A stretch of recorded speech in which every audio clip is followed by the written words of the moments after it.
começar no 1 Samuel, capítulo 7. A conversão, ela tem que ser completa, meu irmãozinho. Às vezes não pegamos muito de Deus, porque não prestamos atenção nos detalhes. Então diz assim, primeiro livro de Samuel, capítulo 7. A Bíblia começa com Gênesis, Êxodo, Levítico, Números, Deuteronômio, Josué, Juízes, Ruth. Aí vem 1 Samuel. 1 Samuel, capítulo 9.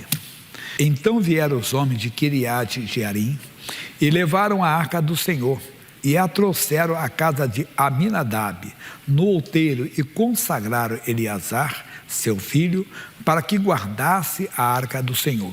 E sucedeu que, desde aquele dia, a arca ficou em Kiriate Jearim.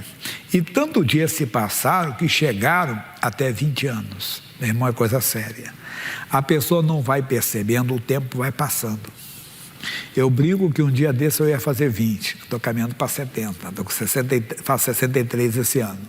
Mas o que eu quero passar para você? Tem gente que está demorando, protelando em colocar a casa em ordem, em tomar uma posição. Ele não está com a arca do Senhor. O que é isso? Ele não está em comunhão. A arca era a presença de Deus, ali que estava a presença de Deus. Tanto que quando Israel estava sem a arca do Senhor, eles tinham derrota. Com Davi que eles buscaram a arca depois, mas é um estudo bem profundo. Então muita gente não está tendo comunhão com Deus como deveria de ter. E aí o dia vai passando, a pessoa está na igreja, mas o tempo passa rápido. Os dias passaram, foram tão rápido que se passaram 20 anos e lamentava toda a casa de Israel após o Senhor. Então falou Samuel a toda a casa de Israel, dizendo: se com todo o vosso coração vos converterdes ao Senhor. Nós temos que nos converter de todo o nosso coração. Você lembra o que diz Jeremias 29, 13? Não precisa ler agora não. Ele vai colocar ali, você vai ler comigo. Jeremias 29, 13. E buscar-me-eis e me achareis, quando me buscardes, como? De todo o vosso coração. O diabo tenta você aceitar alguma coisa dele no coração, porque você não vai encontrar Deus. Se tem alguém que conhece a Bíblia, sabe quem é? O diabo. Então ele quer que você fira a palavra, que você tenha algo. Aqui ele está dizendo, Samuel, Israel, você tem que buscar o Senhor de todos os vossos corações, se converter. Aí a fé sem obras, ela está morta. Então tem que ver. Tirai, entenda bem, dentre vós os deuses estranhos e os astarotes, e preparai o vosso coração ao Senhor, e servi a Ele só, e vos livrará da mão dos filisteus. Não é só os astarotes, quer dizer, a prostituição que temos que tirar, irmão, não deixar andar. Não esqueça que o nosso corpo é templo do Senhor. Mas é que chama a atenção os deuses estranhos, que vão entrando no nosso meio, vão entrando na nossa vida e nós não percebemos. É uma mágoa, desculpe ser repetitivo, é um ódio que entra, entenda bem, é um ressentimento, é uma revolta, é um inconformismo, é um desejo de vingança. São deuses estranhos que vão entrando e vão tomando conta do nosso território e nós nem percebemos, e os dias vão passando e eles estão morando conosco. Quer dizer, eles estão vivendo conosco. Consequentemente, nós não teremos a presença da arca do Senhor, não teremos a presença do Senhor. Nós temos que fazer o que Samuel está dizendo para Israel, tem que ser realmente conosco. Então, versículo diz assim, e vos livrará da mão dos filisteus. Aí está dizendo, e preparai o vosso coração ao Senhor, e servi a Ele só, e vos livrará da mão dos filisteus. Então, os filhos de Israel tiraram dentre si os Baalins e os Astarotes, e serviram só ao Senhor. Que bonito, é o que nós temos que fazer, servir só a Deus. Às vezes não prestamos muita atenção no que ele está dizendo. Vamos para Cantares, capítulo 2, versículo 15. Isso eu dei durante a semana, Cantares 2,15. Você vai entender. Cantares também, Salmos, Provérbios, Eclesiastes, Cantares, antes do Isaías. Capítulo 2, versículo 15. Diz assim: apanhai-me as raposas, as raposinhas que fazem mal às vinhas, porque as nossas vinhas estão em flor. Nós nos convertemos a Deus, tiramos o álcool, tiramos as drogas, tiramos a prostituição, mas às vezes não tiramos as raposinhas, as pequenas coisas do diabo, as pequenas coisas do inferno que vão entrando na nossa vida, que vão entrando no nosso território e vão nos contaminando, e nós não percebemos. Quando Israel, entenda bem, teve que lutar contra os amalequitas, volta lá no 1 Samuel, essa foi a mensagem de sexta-feira, capítulo 15. Algo que aparentemente vai impactar, até quando eu li a primeira vez que eu entendi, que eu estava lendo essa parte, que eu não compreendia, Deus me mostrou. Então disse Samuel a Saul: enviou-me o Senhor a ungir-te rei sobre o seu povo, sobre Israel. Ouve, pois, agora a voz das palavras do Senhor. Assim diz o Senhor dos exércitos: eu me recordei do que fez Amaleque a Israel, como se lhe opôs no caminho quando subia do Egito. Comentário rápido, meu irmãozinho: se a pessoa tem na vida, entenda bem, algum pecado que não foi confessado, aquele pecado vai ser lembrado. Mas a Bíblia diz que Deus jamais se lembrará do nosso pecado quando nós confessamos. Se não confessarmos, ele vai aparecer. Vamos que você fez algo errado, uma linguagem, vamos dizer, bem popular, humana. Você pulou o muro, meu irmãozinho, vai aparecer. Até na mente vai aparecer. Deus há de julgar os pensamentos e as intenções do coração. Claro, se a pessoa não se arrepender, porque se ela se arrependeu, acabou. Ela pode ter feito várias coisas erradas, mas tudo é apagado, tudo se fez novo. Jesus falou: que vem a mim, eu de maneira alguma o lançarei fora. Então, ele se recordou do que fez Amaleque. O que Amaleque fez? Quando Israel passou pela terra deles, Deus disse: olha, não peguem nada, se pegarem o que eles beberem, se fossem beber água, eles iam pagar. Mas eles fizeram uma emboscada e pelas costas eles atacaram Israel e feriram alguns homens de Israel. Isso não foi agradável ao Senhor, irmão.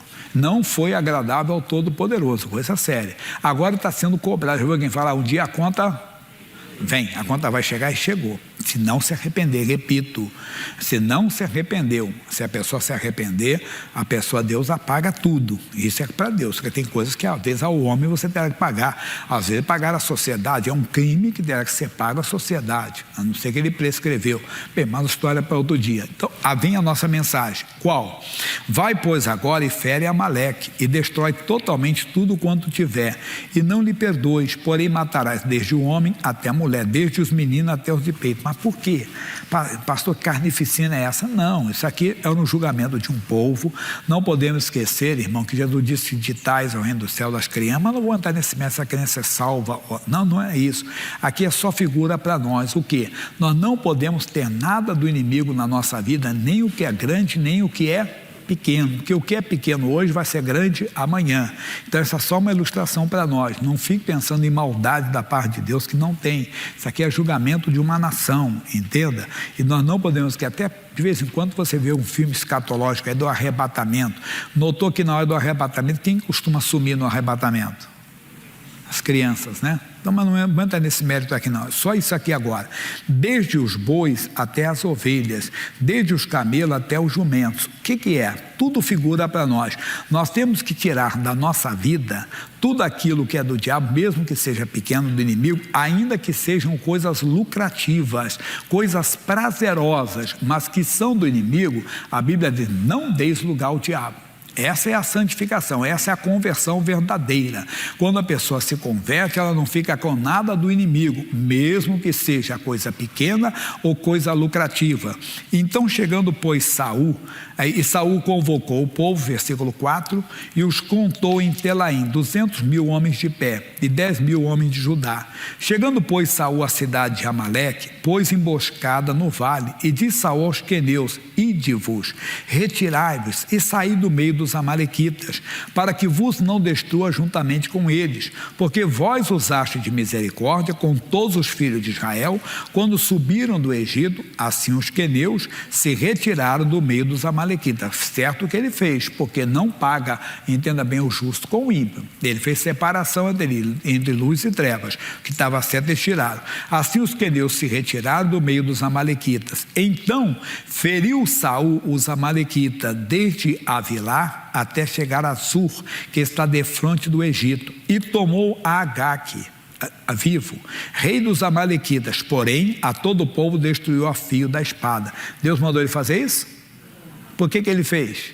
Agaque era rei. Rei tem ouro, prata, riquezas, mais. E Saul e o povo perdoaram Agaque, e o melhor das ovelhas e das vacas, e as da segunda sorte, e aos cordeiros, e ao melhor que havia, e não os quiseram destruir totalmente. Porém, a toda coisa vil e desprezível, destruíram totalmente. Somos nós. Nos convertemos, a ver, não é de todo o coração. Deixamos pequenas coisas, mágoas, ressentimentos, que não resolvemos. Quer dizer, não acabamos com aquilo. Aquilo vai ficar ali, o tempo vai passando. Lembra deles? Foram alguns dias, foram 20 anos. E a pessoa tem 10 anos de convertida, 20 anos de convertida, 30 anos está na igreja, mas tem as pequenas coisas, tem as raposinhas ainda que estão com eles. E outros são coisas lucrativas. O apóstolo Paulo, falando a Timóteo, ele diz, 1 Timóteo 6,10, você conhece bastante. 1 Timóteo, lá na parte final da Bíblia. Capítulo 6, versículo 10. Porque o amor do dinheiro é a raiz de toda espécie de males. E nessa cobiça alguns se desviaram da fé e se transpassaram a si mesmo com muitas dores. Quer dizer, o que é se desviar da fé? A fé vem por ouvir pela palavra. E ele se desvia da palavra por causa do lucro. Agaque, rei, dinheiro, as vacas, os melhores das vacas, os melhores das ovelhas. Mas Deus mandou destruir. Depois esse rei Saul, que nós não vamos chegar lá hoje, ele simplesmente tentou culpar o povo. Não foi o povo. Não, ainda que o povo tivesse falado do rei, olha cada vaca gorda ali, olha cada ovelha, olha, vamos poupar. Não, Deus mandou destruir, vamos destruir. Mas não, ele se corrompeu e corrompeu o povo também, por causa das riquezas. E às vezes a pessoa faz isso, ela tem algo que ela sabe que não é certo, não é fácil. Muita gente não consegue porque a porta o caminho é apertado. E não teve reforma não, irmão. Não fique com nada do diabo, a pessoa fica. Eu não posso, aqui é onde eu ganho dinheiro, é o meu ganha-pão. Mas espera aí, meu irmãozinho, aí não pode, é fonte de renda do diabo, fecha, acabe, destrua aquilo. Ele não destruiu. Jesus foi mais profundo ainda em Mateus capítulo 6, versículo 24. Vamos ler isso aqui? Mateus capítulo 6, versículo 24. Isso aqui eu citei muito pouco nos outros cultos da sexta. Ninguém pode servir a dois senhores, porque ou há de odiar um e amar o outro, ou se dedicar a um e desprezar o outro. Não pode servir a Deus e a Mamon, que é riquezas, Deus da riqueza. Foi o que ele fez. Deus disse, destrua totalmente os amalequitas, não fique com nada, nem do pequeno nem do grande. O que ele fez? Fez aparentemente certo. E não fique com nada deles. Vai destruir as ovelhas, mas não, ovelhas, fonte de renda, dá dinheiro, boi, vaca, não fica. Se é errado, não fique. Para quê? Para que você tenha a arca do concerto contigo. Para que você tenha a presença de Deus. E quando você tem a presença de Deus, você não precisa se intimidar que Deus está contigo, meu irmão. Eu estava falando no culto anterior, quando você anda com Deus, mas já está ligado com Deus, você não se assusta, entenda bem, com o rugido do leão. Você não se assusta com a força do urso. Você não se assusta com o tamanho do gigante. Você sabe que maior é o que está contigo. Quando você está plenamente convicto da presença de Deus na sua vida, você não se intimida com a força da doença, seja ela qual for. Não, Deus é maior. A sua palavra sempre vai ser essa, Deus, mas é um câncer, Deus é maior. É o Covid, Deus é maior. Mas é um vizinho que trabalha na feitiçaria, Deus é maior. Não, é um vizinho que é muito violento, está pegando no meu pé, ele é muito brigão, não sei o quê. Você entra em oração, não é covarde não, você não vai brigar com ele. Minha luta não é contra a carne e sangue, o demônio, você vai sair desse vizinho em nome de Jesus. Você sabe que Deus está contigo, Deus vai lhe proteger. Irmão, chega a um ponto que a pessoa nem enxerga a tua casa, nem te enxerga mais. Nós temos que andar mais e verificar mais, que o Deus da Bíblia não muda. Quando o exército inimigo foi prender Eliseu, eles ficaram cegos, não conseguiram. Cadê o Eliseu? Ninguém enxergava. Quando eles pegaram em pedra para atirar no seu Jesus passou no meio deles e não enxergaram. Esse é o Deus que nós servimos, pessoal. Mas esse Deus não pode estar conosco se tivermos alguma coisa dos amalequitas. tivemos alguma coisa dos deuses estranhos. Nós temos que tirar e nos converter ao Senhor de todo o nosso coração. Vamos voltar onde nós começamos, 1 Samuel 7, versículo 3. Então falou Samuel a toda a casa de Israel, a toda a igreja de Cristo, irmão, independente da denominação. Isso é para todos. Aqui não é questão de interpretação, não. Aqui é para todos. Aqui é para pentecostal, entenda bem, tradicional, neopentecostal, para todo cristão. Se ele quer viver a palavra de Deus, ele tem que prestar atenção nisso aqui. E dizendo, se com todo o vosso coração, se com todo o vosso coração, se converteres ao Senhor. Como é que eu sei que eu me converto? Tirai os deuses estranhos. Não tem. Não quero o Deus da mágoa, o Deus da prostituição, o Deus do ressentimento, o Deus da revolta, o Deus da ira, o Deus... Não tem. O Deus da riqueza, que eu vou fazer qualquer coisa. Não, eu posso ter, mas não o Deus das riquezas. Tenho a bênção do Senhor aqui. Com a bênção de Deus, Deus vai abençoar a obra das tuas mãos, teu trabalho, tua sabedoria. Ele pode te dar sabedoria, criatividade. Nesse tempo de crise aí fora, precisamos de orar para a criatividade. O pessoal tem a criatividade de criar, inventar no bom sentido e prosperar, meu irmão. Tem que prosperar. Você pode prosperar sim, mas não sirva ao Deus da riqueza, porque senão você vai se desviar da fé. Se você fala, não, eu tenho que ter a minha casa, custe o que custar. Misericórdia, cuidar com essas palavras, irmão. Você pode fazer coisa errada para ter a casa, vai ter uma casa cheia de grade lá, se bobear. Ou então cheia de terra em cima de você. Que o pior do que isso é o fogo eterno depois. Não, não. Tire os deuses estranhos, os astarotes. Nada de fantasia, meu irmãozinho. Para com esse negócio. Vai dizer, Deus, o diabo não quer te levar para uma ilha de prazeres. Você já ouviu muito isso aqui. O diabo não quer levar ninguém para uma ilha de fantasia, quer levar você para o inferno. Aquilo é uma isca só. Olha, o diabo não é tão ruim assim não. Olha só, ó, isso aí é do diabo, pastor. Gente, se isso é do diabo, o diabo então é bonzinho. Vai nessa que ele é bonzinho. Ele só sabe matar, roubar e destruir. Não dá para chegar à história de hoje. Talvez no próximo culto eu comentei durante a semana, mas tem que dar mais detalhes. O Saul, ele poupou o Amalequita. Depois, sabe o que aconteceu? No final, lá numa guerra contra os filisteus, ele se jogou sobre a espada dele. Lá no capítulo 2, que a força ainda estava nele. E quando ele olhou para trás, ele viu uma pessoa, um homem. Quem é você? Um Amalequita. Então vai, enfia a sua espada aqui e me mata.